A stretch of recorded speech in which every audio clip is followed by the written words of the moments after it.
Welcome to the rental application process of 2019, part 2. And today we're going to talk about some really meaty stuff so that you can build out your digital profile the right way and be number one in consideration of the landlord's top applicant list. So if you're ready to get into this, let's get started.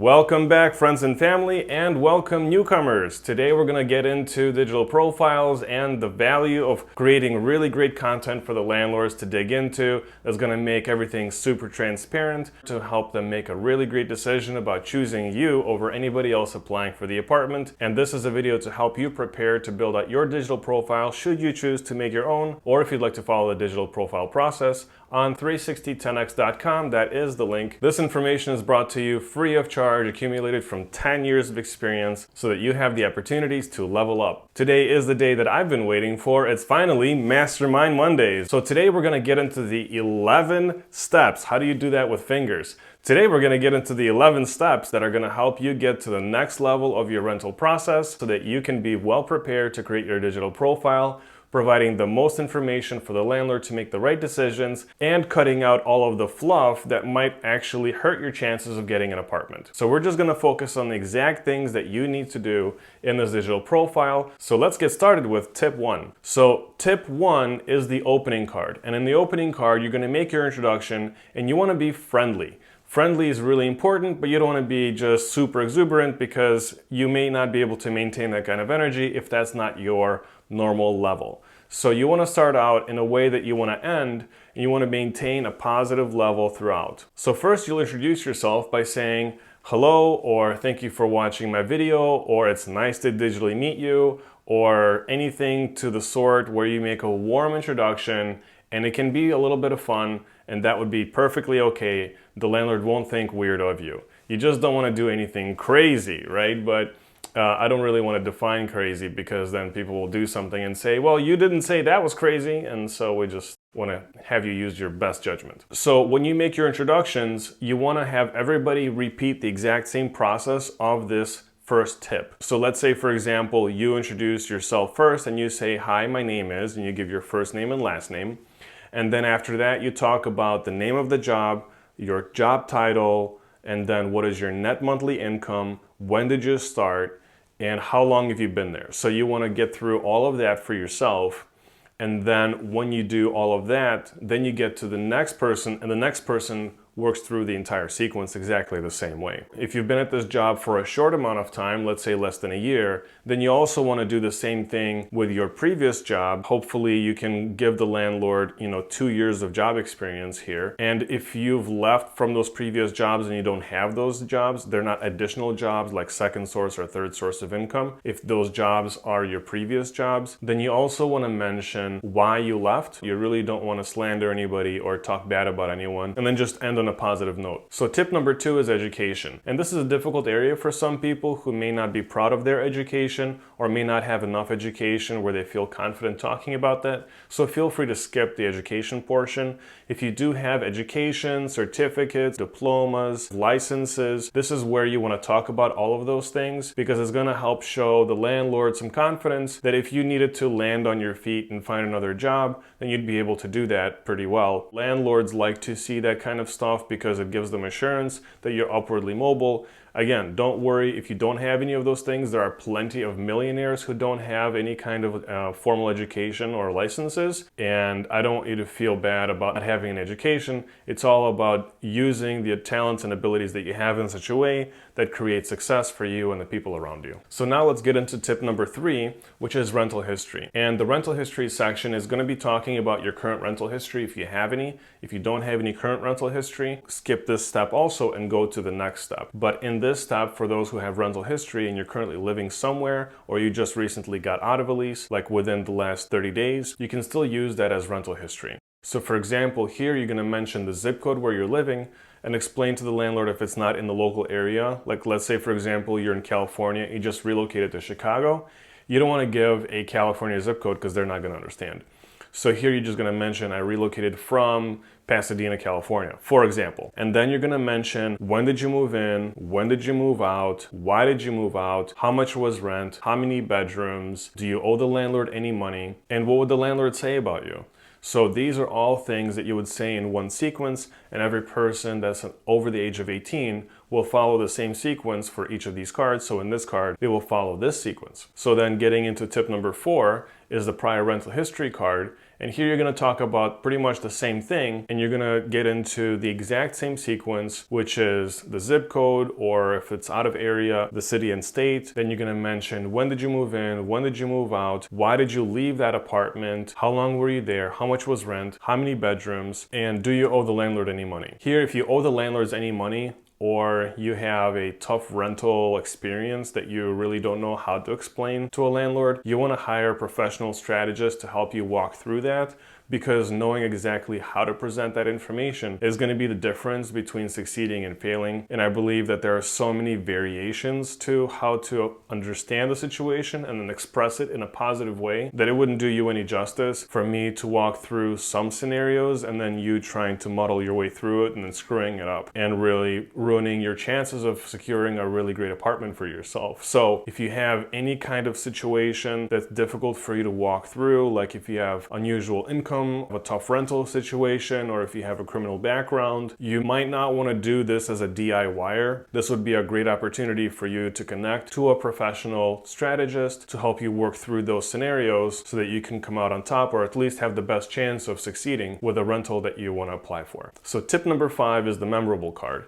And here you want to mention something that's memorable about you. Do you volunteer at the local church or the local food pantry? Do you help your neighbors with watching their kid or their dog sometimes? Are you the kind of person to be able to fix things in the apartment and not really have to get the landlord too much involved because you just feel like those are easy things for you to do? Obviously, if you're going to do something like rehab the kitchen, you want to mention that you know how to follow the proper chains of communicating with management or the landlord and asking certain permissions. And you can also talk about whether or not you pay rent on time, whether or not you pay the rent early. Are you a part of the community in some way? So those are all the things that you want to walk the landlord through and kind of lay the foundation about your character. This is tip number 6, and here you're going to introduce your credit history. The sequence of this credit history card is very, very important that you follow this exactly. And then maybe you want to listen to this section multiple times, because what most people do when they start introducing this is they go out of order, because that's kind of like a built-in reflex before they've ever come into this digital profile creation process. So here you want to talk about your credit history, and you want to talk about it first in terms of low, medium, good, and then high. Low is under 600, medium is 601 to 650, good is 651 to 680, and then high is over 681. Once you establish those 4 levels, the next thing you're going to do is you're going to get into talking about your trade lines on the credit report. So make sure you look into that first. There are lots of different ways that you can get into that kind of information. Credit Karma is a really great resource. It's free, and they lay the information out in a very simple way. The Credit Karma report will also need to be uploaded to your 36010X account. You can have that available for the landlord, and we can talk about that in the future process. If you have questions about how to do that, you can just write in the comments below.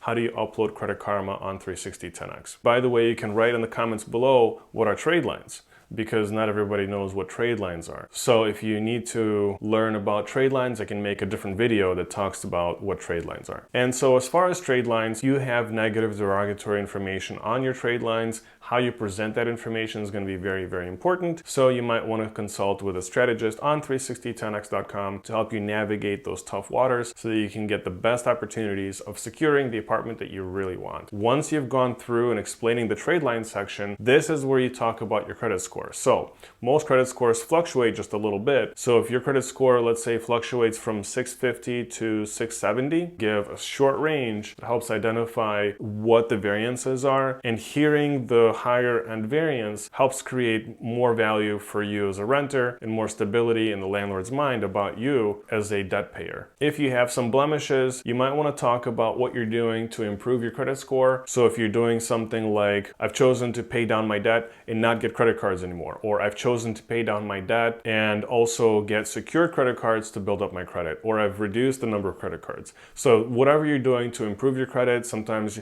people enroll in debt counseling. So those are all positive things that you can talk about that will accentuate the facts that you are trying to improve your credit score and you care what your credit score is. And that's really good to mention in the video. And also, if you made some mistakes with credit, there is an opportunity for you to redeem yourself by talking about the things that you would tell your younger self had you had the opportunity in order to improve your credit and to avoid certain problems that you may have created as you were learning about credit and about how life is as an adult. And so you can mention something like, if I had the opportunity to tell my younger self this is what I would do, and it would help me avoid A, B, C, D, whatever those scenarios are that later on complicated your life and negatively impacted your credit. Now let's get into the background section. If you have a criminal record, eviction record, or bankruptcy, you want to mention these things to your strategist so that they can help you walk through that in a way that's going to be the least damaging. You do not want to lie about not having these things if you actually do, because it will come out. So let's get into the sequence. And if you don't have a criminal record, eviction, or bankruptcy, then you mention, I do not have a criminal record, I do not have an eviction, I do not have a bankruptcy. And then we can get on to the next step, which is tip number 8. So with the occupancy card, you want to tell the landlord everybody that's going to be in the apartment,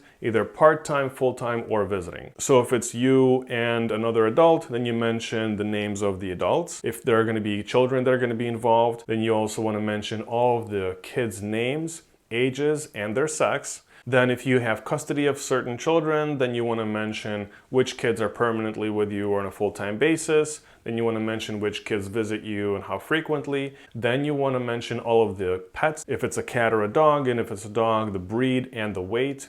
And then if it's a cat, you just mention a cat or how many cats you have. And if you have visitors, you want to mention who those visitors are and how frequently they visit. If you're going to have people who are going to be staying with you that are out of town, you want to mention how often that happens and how long they stay, because landlords really don't like those kind of surprises.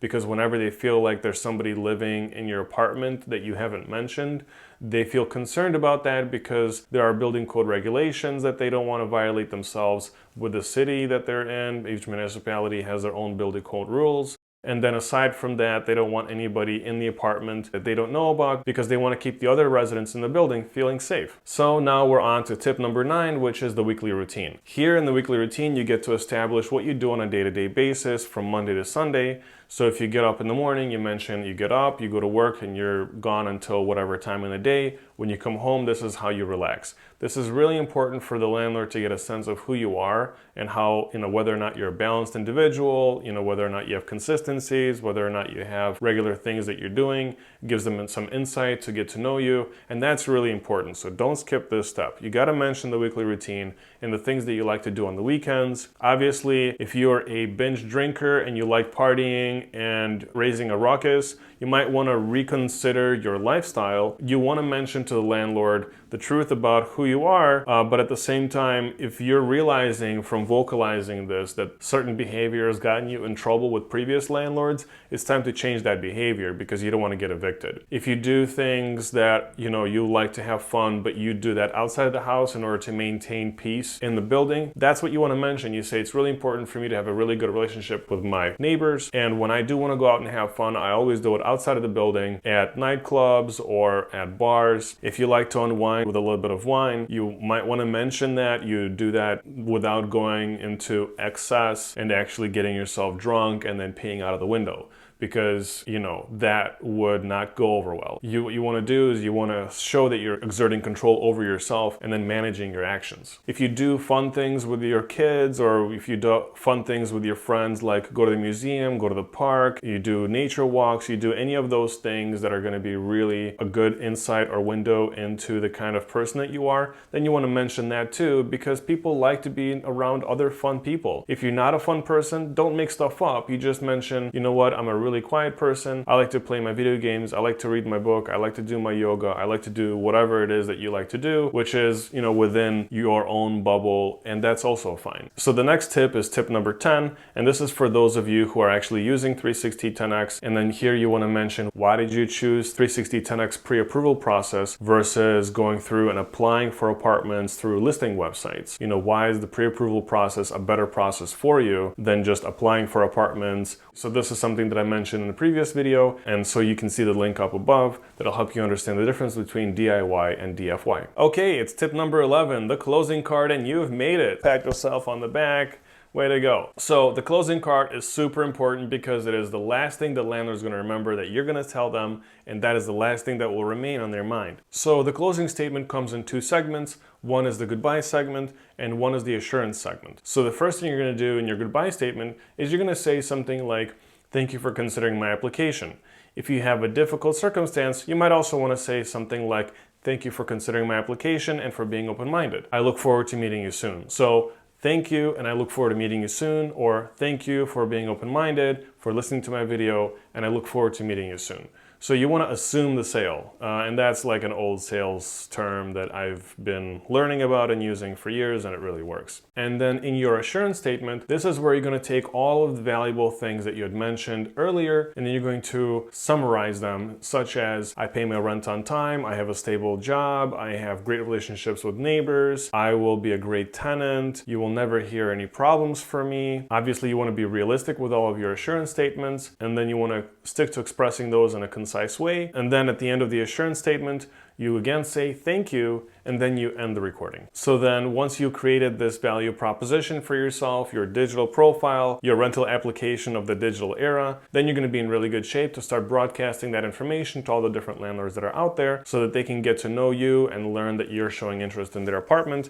And you can do that pretty simply just by finding listings and then sending that out for them to reach back to you. And that's going to help you stand out because that's something that nobody else is really doing except anyone else that's using 360 10X. The value of using 360 10X is that we're able to send out your digital profile to hundreds of landlords in under 2 minutes. We do that exceptionally fast, and that's going to save you a whole lot of time and help you stay productive so that you can be a manager and not a doer. And that was also defined in a previous video. And if you want to learn more about that, you follow the link above. Please remember to share on Facebook, Instagram, and Twitter all of this content to your local network and everybody that you're in contact with that you believe will benefit from this information. And remember to give us a like, give us a subscribe, and also hit the bell, because when you hit the bell, then you'll be notified the next time we're publishing content, because we do our best to publish it regularly on Mondays at 6:45, but that doesn't always happen because sometimes life gets in the way of life. Remember, you are a community here. We appreciate your feedback and contributions.